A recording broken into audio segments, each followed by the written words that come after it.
गाना है हमारा इल्बाग डबल मारता है वो वायरल मैटर बाटे जो को मेहरारू कहती है कि आनी बानी में चल एक ही मेहरारू के दू घू मार ना ना आनी बानी में ना एकर पहले एगो है सुनाओ तनी मनोज भैया के रूम में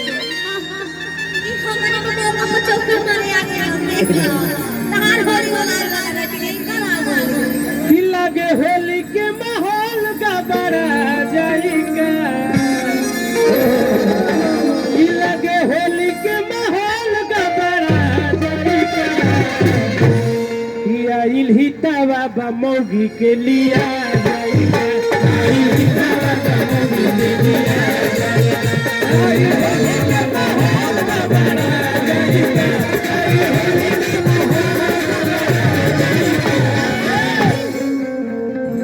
इल्हिता बाबा मौगी के लिया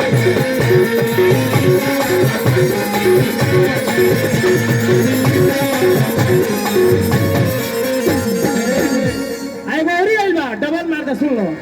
अरे की होलिया में आइल नया नया न्यूज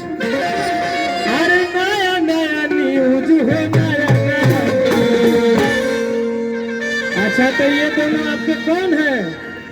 मेरा भाई है मेरा भतीजा है ये आपके दोनों पति हैं तू वो पति कहां से हो गई वो पति का ठिकाने नहीं देखे भाई एक नहीं बना